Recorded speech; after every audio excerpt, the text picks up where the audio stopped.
We've got Mark Lang, Eurasia Sim Sports in the BMW, sitting in third of 163 points. Junior in 25th. He was the last car to put down a lap time, and after that, Anthony Winkleman, Colin Klopman, Adam Utri, and Mark Lang all didn't put in a lap time for this session. But it looks like Mark Lang will be starting the race, and he will be starting from the back of the grid. It's good to have a full field of cars. Someone else who's had an awesome drive from not putting a lap in, and obviously does an amazing job with this series every week. Mark Lang right now sitting in P number 14 in that 44 Eurasia Sim Sports BMW.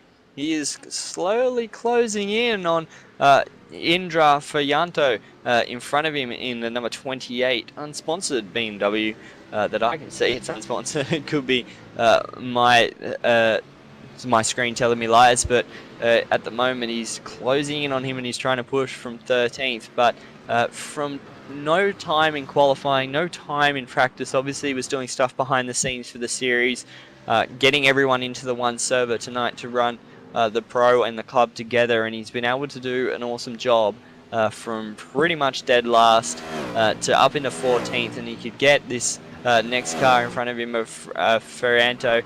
That's another position that'll move into 13th. So that's a good solid night, I think, for Mark Lang. He stayed out of trouble, and it's definitely going to reap the rewards at the moment. So he's doing a good job right now, and he's closing in to get that one done. So we may keep an eye on that in the back of our scene. Just come in or made another mistake. I think he's come in the pits. Actually, his car's still damaged, so I'm unsure as to whether he has come in the pits. But there's a good battle here between 12th, 13th, 14th, and 15th. Mark Lang leading them all through. So you got Mark Lang, Brody Maris, Indra Ferriento. I'll get that one right one day. And then Simone Jorge Sanchez following them through. A bit of a gap back. As Stephen Burkade actually has gotten that move done on Federico coming around the oak tree, and that's done. But Mark Lang's going to lose that spot again to Brody Maris. Just the horsepower and the straight line top end speed of that Ford GT. He's in a battle with BMWs, and that's one of his strengths at the moment. And Brody Maris used that to his advantage going down that long back straight into turn 14. Now he's going to try and pull away. He obviously had the pace early on.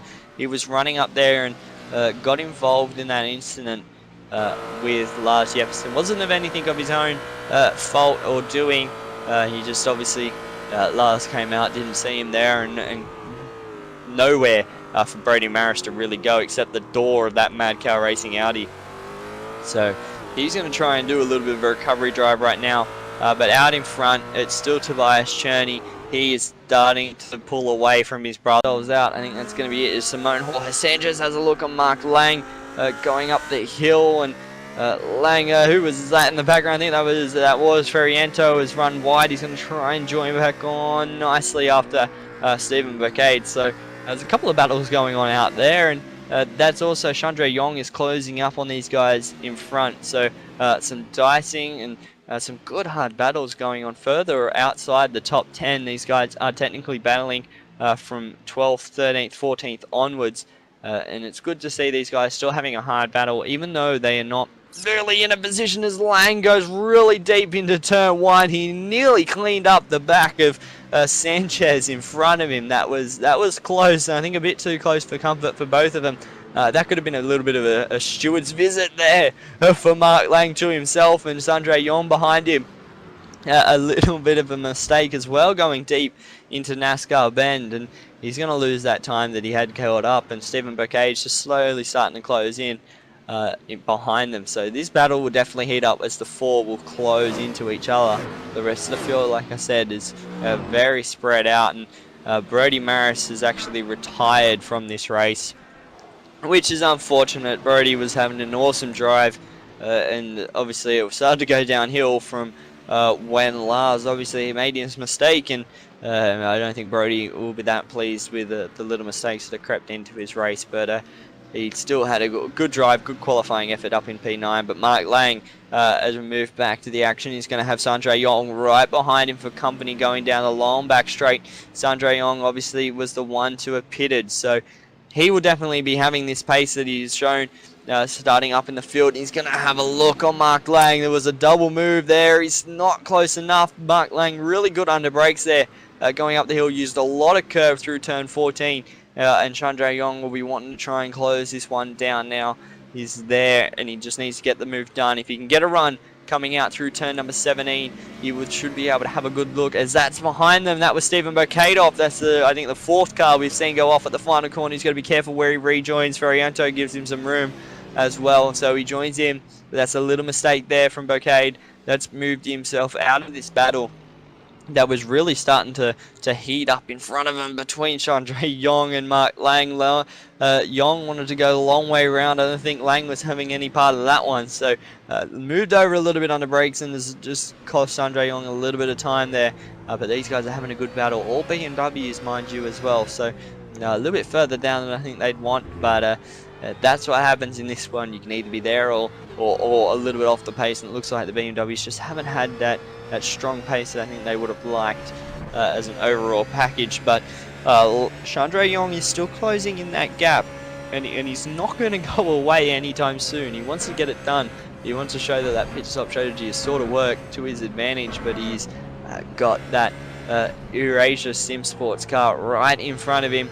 And he's not going to let this one get away. I don't think Mark Lang will. He wants a good, solid result, and running up inside the top 15 is awesome to see him doing. So let's see, down this long straight, Chandra Yong didn't really get a good exit there coming out of the oak tree, and it's hurt him down this long straightaway. He wants to be underneath that rear wing, but he wasn't able to get that run. Got a little bit of the dirt on the exit, and he's lost that time. He could have used that to his advantage. Now he's got to start to think about where else can he set him up going down into turn 1. Oh, a little mistake there from Lang under brakes. He caught the little curb at turn 14 going into 14A, and it threw his car off, and he was able to bring it back. He ran a little bit wide at the top of the hill, now down into the turn 17 and 17A, the hog pen, and it looks like Chandra Yong is very close. He's actually in front of them. That was Simone Jorge Sanchez has come in, so he's pitting and doing that strategy call, and here comes Mark Lang on the defense going down into turn 1. Chandra Yong's going to have to work the outside, and Mark Lang rolls out the throttle and lets him through.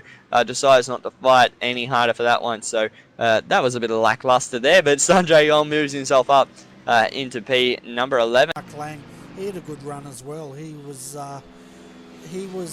deep in the field at the start of the race. He comes home in 12th position. Yeah, moved up 15 positions, would you believe? So, had another good run tonight, Mark Lang. It's good to see him when he gets these runs. He does a lot of work for the series, and then comes out and races. So, fantastic drive there from Mark tonight. It certainly would be. He certainly does a huge amount. Well, the series wouldn't be around if he didn't run it, but I reckon he must be the most improved driver of this round, that's for sure. Yeah, he's just got that car done really well, which is really good to see him do that. It's one of those races that you can lose it and ruin your day, but he's done a fantastic job, and 15 positions, that's a fair whack to drive through. Yeah, and I'd definitely be judging him as driver of the day. We don't do that much on RRTV these days, but now that we've got the Pro-Am on, we know Apex Racing does, so let's do it here today. Yeah, no worries, Bernie. Yeah, I think Mark was one of the best drives of the day there. He to get 15 positions, that's a lot of work. So well done to him, and